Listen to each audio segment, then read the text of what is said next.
Hello friends, स्वागत है आपका आपके YouTube channel non stop study पर। मेरा नाम है अमित सोनी और आज हम पढ़ेंगे अपनी साइंस की क्वेश्चन सीरीज का पार्ट 7। पार्ट 1 से लेकर पार्ट 6 तक हम पहले ही कंप्लीट कर चुके हैं। अगर आपने मेरी पिछली वीडियो नहीं देखी है तो इस वीडियो के डिस्क्रिप्शन में मेरी पिछली वीडियो का लिंक दिया हुआ है, आप वहां जाकर देख सकते हैं। चलिए फ्रेंड्स, स्टार्ट करते हैं बिना किसी देरी के और देखते हैं अपना पहला प्रश्न। हमारा पहला प्रश्न है प्रश्न 1। सीजीएस पद्धति में कार्य का मात्रक क्या होता है? इस प्रश्न का आपका ऑप्शन बी सही आंसर हो जाएगा। सीजीएस पद्धति में कार्य का मात्रक अर्ग होता है, जबकि एसआई पद्धति में कार्य का जो मात्रक होता है वो जूल होता है। आप याद कर लीजिएगा, एक जूल बराबर 10 की पावर 7 अर्ग होता है।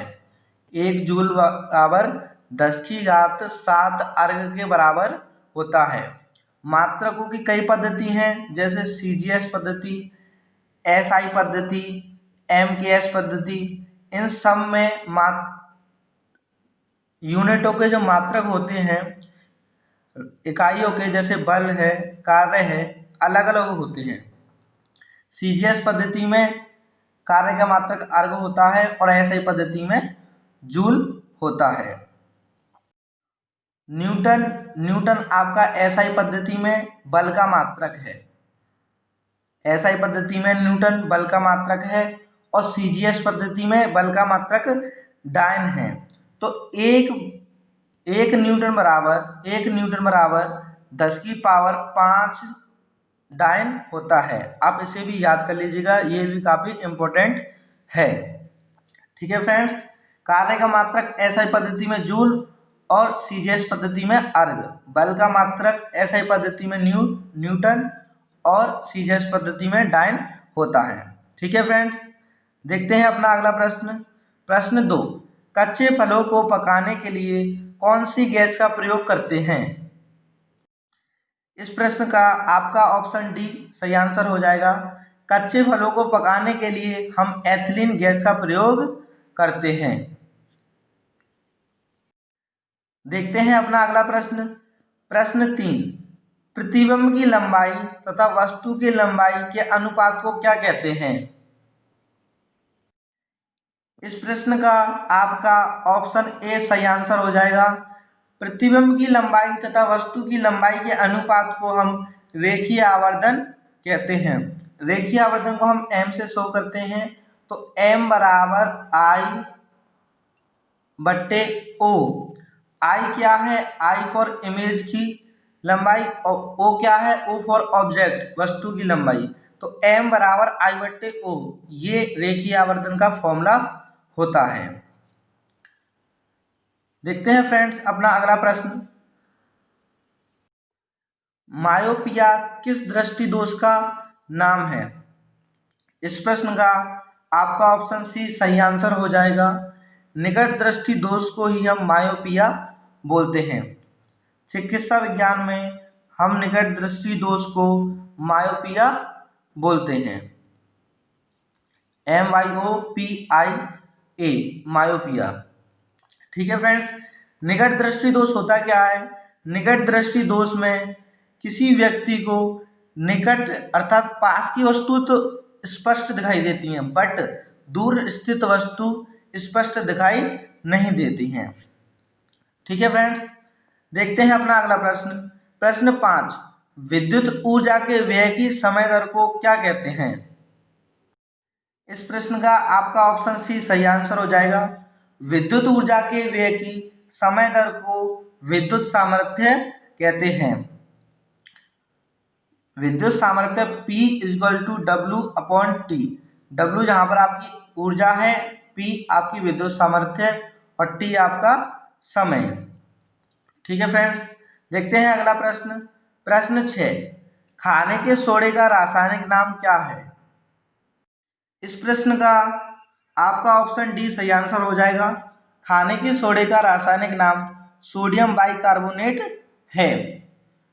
इसका फॉर्मूला क्या होता है, याद कर लीजिएगा, NaHCO3 खाने के सोडे का फॉर्मूला होता है। सोडियम कार्बोनेट आपका धावन सोडा होता है। अमोनियम क्लोराइड ये आपका नौसादार होता है। सोडियम क्लोराइड ये आपका नमक होता है। ठीक है फ्रेंड्स, देखते हैं अपना अगला प्रश्न। रासायनिक विज्ञान का जनक किसे कहा जाता है? इस प्रश्न का आपका ऑप्शन सी सही आंसर हो जाएगा। रासायनिक विज्ञान का जनक लेवासियर को कहा जाता है। जीव विज्ञान का जनक किसे कहा जाता है? अरस्तु को। देखते हैं अपना अगला प्रश्न। प्रश्न 8, निम्न में से दूध में क्या नहीं पाया जाता है? कैल्शियम, प्रोटीन, कार्बोहाइड्रेट या विटामिन सी। इस प्रश्न का आपका ऑप्शन डी सही आंसर हो जाएगा। दूध में विटामिन सी नहीं पाया जाता है। विटामिन सी ज़्यादातर कच्चे फलों में पाया जाता है, अर्थात खट्टे फलों में या हरे फलों में, जैसे आपका संतरा हो गया। ठीक है फ्रेंड्स, देखते हैं अगला प्रश्न। रेडियो सक्रियता का मात्रक क्या है? इस प्रश्न का आपका ऑप्शन ए सही आंसर हो जाएगा। रेडियो सक्रियता का मात्रक क्यूरी होता है। वाट आपका किसका मात्रक होता है? शक्ति का, पी सामर्थ्य का। एम्पियर आपका वैद्युत धारा का मात्रक होता है और न्यूटन आपका बल का मात्रक होता है। और ये सारे मात्रक हम एसआई पद्धति में आपको बता रहे हैं। ठीक है फ्रेंड्स, देखते हैं अपना अगला प्रश्न। प्रश्न 10, परमाणु बम किस सिद्धांत पर आधारित है? इस प्रश्न का आपका ऑप्शन बी सही आंसर हो जाएगा। परमाणु बम नाभिकीय विखंडन के सिद्धांत पर आधारित है। नाभिकीय विखंडन क्या होता है? जब कोई एक भारी नाभिक कुछ छोटे छोटे समान नाभिकों में टूटता है तो इस अभिक्रिया को हम नाभिकीय विखंडन कहते हैं। अर्थात जब कोई भारी नाभिक है और वो छोटे छोटे नाभिकों में टूटता है तो इस अभिक्रिया को हम नाभिकीय विखंडन कहते हैं। नाभिकीय संलयन क्या होता है? जब छोटे छोटे नाभिक मिलकर एक बड़ा नाभिक बनाते हैं तो इस अभिक्रिया को हम नाभिकीय संलयन कहते हैं। फ्रेंड्स, दोनों ही अभिक्रिया में काफ़ी बहुत ज़्यादा मात्रा में ऊर्जा निकलती है। तो जो आपका परमाणु बम है वो आपके नाभिकीय विखंडन अभिक्रिया पर आधारित है, जबकि नाभिकीय संलयन पर आधारित बम आपका हाइड्रोजन बम है। आपका जो हाइड्रोजन बम है वो नाभिकीय संलयन अभिक्रिया पर आधारित होता है और परमाणु बम नाभिकीय विखंडन पर। ठीक है फ्रेंड्स, देखते हैं अपना अगला प्रश्न। नीले लिटमस पेपर को अम्ल डैश कर देते हैं।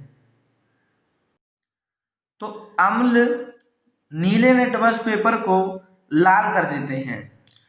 जो लिटमस पेपर होते हैं हम इन्हें सूचक बोलते हैं या इंडिकेटर बोलते हैं।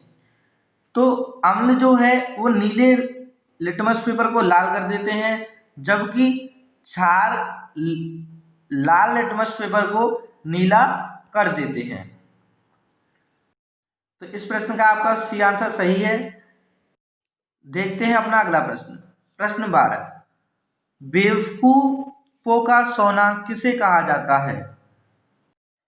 इस प्रश्न का आपका ऑप्शन बी सही आंसर हो जाएगा। आयरन पायराइट को हम बेवकूफों का सोना कहते हैं। ठीक है फ्रेंड्स, आयरन पायराइट आपका एक अयस्क है। आयरन पायराइट का रासायनिक सूत्र क्या होता है? आयरन पायराइट का रासायनिक सूत्र Fe2 होता है। देखते हैं अपना अगला प्रश्न। प्रश्न 13, सफेद सोना किसे कहा जाता है? इस प्रश्न का आपका ऑप्शन सी सही आंसर हो जाएगा। सफेद सोना प्लेटिनम को कहा जाता है। देखते हैं अपना अगला प्रश्न, कोशिका की खोज सर्वप्रथम किसने की थी? कोशिका की खोज सर्वप्रथम किसने की थी? इस प्रश्न का आपका ऑप्शन ए सही आंसर है, कोशिका की खोज सर्वप्रथम रॉबर्ट हुक ने की थी। देखते हैं अपना अगला प्रश्न, प्रश्न 15, किसानों का मित्र किसे कहा जाता है? तो इस प्रश्न का आपका ऑप्शन सी सही आंसर हो जाएगा। केंचुआ जो होते हैं उनको किसानों का मित्र कहा जाता है।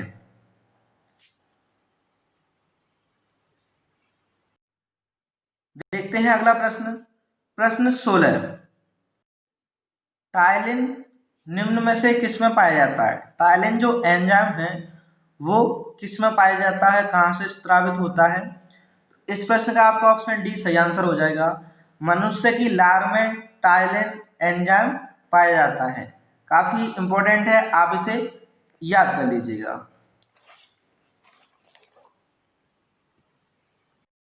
देखते हैं अपना अगला प्रश्न, प्रश्न 17, दांत का ऊपरी हिस्सा किसका बना होता है?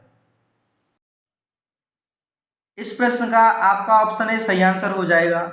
दांत का ऊपरी हिस्सा इनेमल का बना होता है और इनेमल हमारे शरीर का सबसे कठोरतम पार्ट होता है। फ्रेंड्स याद कर लीजिएगा, हमारे शरीर का सबसे कठोरतम पार्ट क्या होता है? इनेमल। देखते हैं अपना अगला प्रश्न, प्रश्न 18, कृत्रिम श्वसन के लिए किन गैसों का प्रयोग किया जाता है? ऑक्सीजन का, हीलियम का, या ए और बी दोनों, या नाइट्रोजन का? इस प्रश्न का आपका ऑप्शन सी सही आंसर हो जाएगा। ऑक्सीजन और हीलियम दोनों गैसों का ही प्रयोग हम कृत्रिम श्वसन के लिए करते हैं। O+H, कृत्रिम श्वसन अर्थात जब हम समुद्र के अंदर जाते हैं तो हमें श्वसन की आवश्यकता होती है, तो उस समय हमें ऑक्सीजन और हीलियम की आवश्यकता पड़ती है। देखते हैं अपना अगला प्रश्न, प्रश्न 19, विद्युत जनरेटर का आविष्कार किसने किया था? इस प्रश्न का आपका ऑप्शन ए सही आंसर हो जाएगा। विद्युत जनरेटर का आविष्कार माइकल फैराडे ने किया था। मैकमिलन ने साइकिल का आविष्कार किया था और एडिसन ने बल्ब का आविष्कार किया था। ठीक है फ्रेंड्स, देखते हैं अपना अगला प्रश्न, प्रश्न 20, मूत्र का हल्का पीला रंग, यहाँ पे रंग निम्न में से किसके कारण होता है? तो इस प्रश्न का आपका ऑप्शन बी यूरोक्रोम सही आंसर हो जाएगा। मूत्र का हल्का पीला रंग उसमें उपस्थित यूरोक्रोम के कारण होता है। देखते हैं अपना अगला प्रश्न, प्रश्न 21, कौन सी धातु रोशनी के बल्बों के फिलामेंट के रूप में प्रयुक्त की जाती है? इस प्रश्न का आपका ऑप्शन बी सही आंसर हो जाएगा। जो बल्ब होते हैं आपके, उनकी जो स्प्रिंग टाप आपको दिखती है वो टंगस्टन की बनी होती है। टंगस्टन का जो चिन्ह है इसे हम W से प्रदर्शित करते हैं। नाइक्रोम आपकी एक मिश्र धातु है और हीटर में जो स्प्रिंग लगी होती है वो नाइक्रोम धातु की बनी होती है। ठीक है फ्रेंड्स, देखते हैं अपना अगला प्रश्न, प्रश्न 22, रक्त दाब ब्लड प्रेशर मापने वाले यंत्र का नाम क्या है?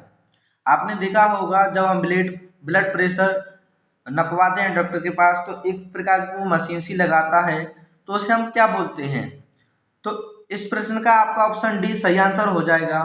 रक्त दाब मापने वाले यंत्र का नाम स्फिगोमैनोमीटर है, उसे हम स्फिगोमैनोमीटर बोलते हैं। बैरोमीटर से क्या करते हैं? बैरोमीटर से हम वायुमंडलीय दाब को मापते हैं, तो वायुमंडलीय दाब को हम बैरोमीटर से नापते हैं।